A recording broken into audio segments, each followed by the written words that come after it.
most accurate local forecast starts now with meteorologist Brett Thackeray. Well, good morning, everybody. Hanover traffic picking up now as we get set to head into the morning commute hour, and we do expect today to be humid. It's got that look to it, doesn't it? There's clouds overhead, the sun bleeding through. It's kind of murky out there, and more showers are going to be around today. It will stay humid as well moving into the weekend now, and staying a bit unsettled too it's looking harder and harder to find a completely dry day, unlike the first half of this month. Now, by the way, that does not mean your backyard is going to see rain every day. On the contrary, no.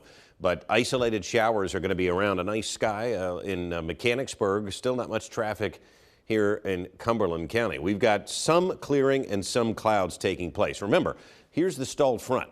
So it's right over top of us, and that's going to be enough forcing to produce a few showers later on. But a broken record in the temperature department, upper 60s and low 70s.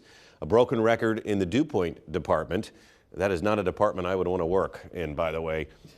Dew points near 70 again. So we can't catch a break. And it will stay humid today with stray showers, 88 degrees. Tonight, murky, muggy, near 70. I do think if there is one period of time where it turns a little less humid, it would be tomorrow morning, but it's not going to last. I think dew points increase again tomorrow afternoon. So here's this front.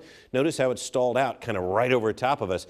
I don't think this drier air is ever going to make it in here, unfortunately. It looked like it would early in the week, but now notice the dew points in the 50s and low 60s over the Great Lakes. Meanwhile, we've got this surge of dew points right here over the lower quadrant of Pennsylvania, and they just refuse to budge. And I think that's going to be the case again. And we can kind of see it here on the satellite and radar, too. You can see where that weather is unsettled along this stalled front. Just enough shower activity over the Atlantic and along the coast where you go back a few miles and it's quite pleasant. Well, that's because high pressure is in control near Chicago, and we've got this stalled frontal boundary. The good news is I think these showers take place mainly during the afternoon. So if you've got evening plans like soccer practice, you're going to be out there kicking the ball around, or other fall sports that are now in full swing, it should be dry this evening. Watch.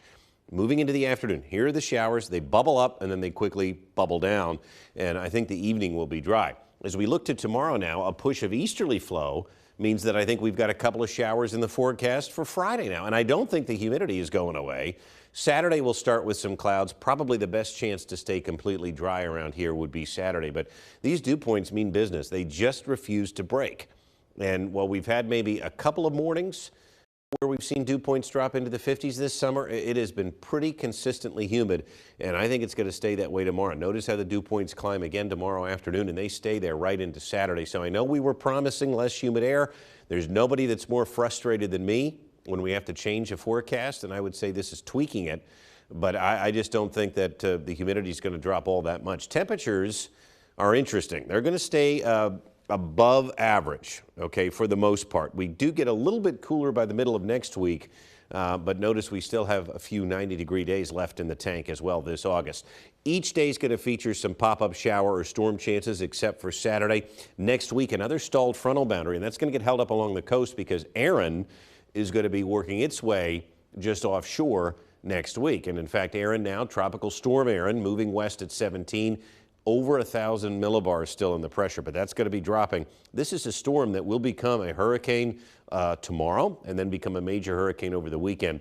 And it looks like it's heading for the U.S., but it's going to do that curve away from land, which is good news. We've got the Summer of the Dunk continuing tomorrow, and we've got a special guest coming in here who many of you love to listen to each morning. Temperatures are going to be in the 80s. Okay, as we look ahead into the next 3 days. Saturday, as I mentioned, is the best chance to see some dry weather, and next week looks a bit unsettled too. I don't want to promise rain. That's not what I'm saying. But I am saying there's going to be somebody that gets a pop-up storm or shower almost every day, if that makes sense. Yes, makes sense. So tomorrow I'm back in that dunk tank. Dan was such a trooper. I do want to thank him for doing that. He really was. Because we had a lot of fun with Dan too, though. Good. He didn't want to do it, but I think once he got out there, he had a good time. I just felt so bad for him because it was so cool on those mornings. He happened to do it. Well, you never said that about me. I mean, believe me, we've had some. Remember, I told you this earlier in the summer. Fridays, for some reason, have been the coolest day of the week. You do remember me saying that. I know. Yeah. It really has been. Yeah. But just poor Dan. Yeah. Poor Dan, but not poor me. Huh? No. Okay, well, we'll be back out there. And we got inundated with floats while I was away. People must have missed me, so I'm going to blow those up today and have them out there for you. I really hope you get dunked tomorrow. I think I will. All right, we will find out. Let's take a look at the traffic map this morning so far.